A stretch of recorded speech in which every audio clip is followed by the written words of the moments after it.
Hi friends, welcome to Indu's kitchen. இன்றைக்கி நம்மளோட கிச்சனில் பூரி, சப்பாத்தி, சாதத்தோடலாம் சேர்த்து சாப்பிட்ற மாதிரி ஒரு டேஸ்டான மீல் மேக்கர் வறுவல் எப்படி செய்கிறதுன்னு பார்க்கலாம். இதை செய்கிறதுக்காக ஃபர்ஸ்ட் ஒரு பவுலில் மெஷரிங் கப்பில் 1 கப் அளவு மீல் மேக்கர் சேர்த்துக்கிறேன். இப்போது இதில் நல்லா கொதிக்க வச்ச தண்ணி ஒரு 3 கப் அளவு சேர்த்துக்கலாம். இது ஒரு 10 நிமிஷத்துக்கு நல்லா ஊறட்டும். ஊறினதுக்கப்புறமா இதை நல்லா நம்ம வாஷ் பண்ணி எடுத்துக்கலாம். இது தனியாக இருக்கட்டும். இது ஊறுற டைமுக்குள்ளே நம்ம மசாலா ரெடி பண்ணிக்கலாம். அதுக்காக ஒரு பேனில் 2 டேபிள் ஸ்பூன் வரமல்லி, 2 வரமிளகாய், கலருக்காக 2 காஷ்மீரி மிளகாய் சேர்த்துருக்கேன். இது ஆப்ஷனல் தான், விருப்பம் இருந்தால் சேர்த்துக்கோங்க, இல்லைன்னா ஸ்கிப் பண்ணிக்கலாம். 1 டீஸ்பூன் மிளகு, 1 டீஸ்பூன் சீரகம், 1 டீஸ்பூன் சோம்பு சேர்த்துட்டு ஸ்டவ்வை லோ டு மீடியம் ஹீட்டில் வச்சுட்டு ஒரு 2 நிமிஷம் வதக்கிக்கலாம். இதை வறுத்துட்ருக்கும்போதே இதில் 2 சின்ன சைஸ் பட்டை, கொஞ்சமாக கல்பாசி, 2 கிராம்பு, 2 ஏலக்காய் சேர்த்துட்டு ஸ்டவ்வை லோ ஹீட்லேயே வச்சுட்டு இதெல்லாமே நல்லா வாசனை லைட்டாக கலர் மாறுற வரைக்கும் வறுத்துக்கோங்க.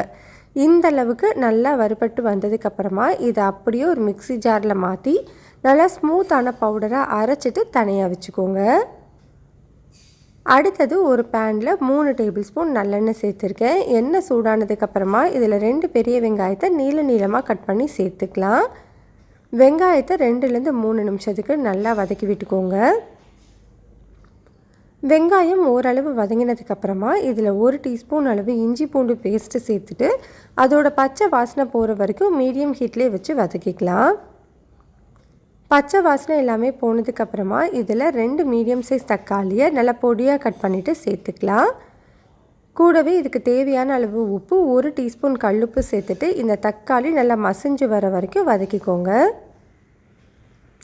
இப்போ பாருங்கள், தக்காளி நல்லாவே வெந்து வந்துருச்சு. இந்த டைமில் நம்ம மீல் மேக்கர் சேர்த்துக்கலாம். நம்ம ஊற வச்சுருந்தோம் இல்லையா மீல் மேக்கர், ஒரு 10 நிமிஷம் கழித்து நார்மலான தண்ணியில் 3-4 முறை நல்லா வாஷ் பண்ணதுக்கப்புறமா அதில் உள்ள தண்ணி எதுவுமே இல்லாமல் சுத்தமாக பிழிஞ்சிட்டு சேர்த்துக்கோங்க. இப்படி பண்ணோம் அப்படின்னா தான் நம்மளுக்கு அந்த மீல் மேக்கரோட பச்சை மணம் எல்லாமே போகும். இப்போ இந்த எண்ணெயிலேயே 2லேருந்து 3 நிமிஷத்துக்கு இதை நல்லா வதக்கி விட்டுக்கோங்க. அப்போது தான் ஃப்ளேவர் நல்லாயிருக்கும். இப்போது 2-3 நிமிஷம் நல்லாவே வதக்கியாச்சு. இந்த டைமில் நம்ம அரைச்சி வச்சுருந்தோம் இல்லையா மசாலா பவுடர், அதை அப்படியே சேர்த்துக்கலாம். அரைச்சது மொத்தத்தையுமே சேர்த்துக்கோங்க. சேர்த்துட்டு இந்த எண்ணெயிலேயே ஒரு 2-3 நிமிஷத்துக்கு நல்லா வதக்கி விட்டுக்கோங்க. இப்போ இது கூட 1 கப் அளவு தண்ணி சேர்த்துக்கலாம். தண்ணி அதிகமாக சேர்க்க வேண்டாம், 1 கப் சேர்த்திங்கன்னா போதும். இதை நல்லா இந்த மாதிரி மிக்ஸ் பண்ணி விட்டுட்டு மீடியம் ஹீட்லேயே 5 நிமிஷத்துக்கு வேக வச்சுக்கோங்க. இடையில கலந்து கொடுத்துக்கலாம். இப்போ ஒரு 5 நிமிஷத்துக்கு அப்புறமா பாருங்கள், மசாலா எல்லாமே மீல் மேக்கரில் கோட் ஆகி சூப்பராக ரெடி ஆகிடுச்சு. இந்த டைமில் இதில் கொஞ்சமாக பொடியாக நறுக்கின கொத்தமல்லி இலைகள் மட்டும் சேர்த்துட்டு நல்லா மிக்ஸ் பண்ணிவிட்டு ஸ்டவ் ஆஃப் பண்ணிக்கலாம்.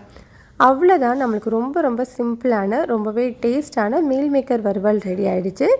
இது சாம்பார் சாதம், ரசம் சாதம், தயிர் சாதம், சப்பாத்தி, பூரியோட வச்சு சாப்பிட்றதுக்கு சூப்பரான காம்பினேஷன். கட்டாயம் ட்ரை பண்ணி பாருங்கள். ரெசிபி பிடிச்சிருந்ததுன்னா லைக், ஷேர், சப்ஸ்கிரைப் பண்ணிக்கோங்க.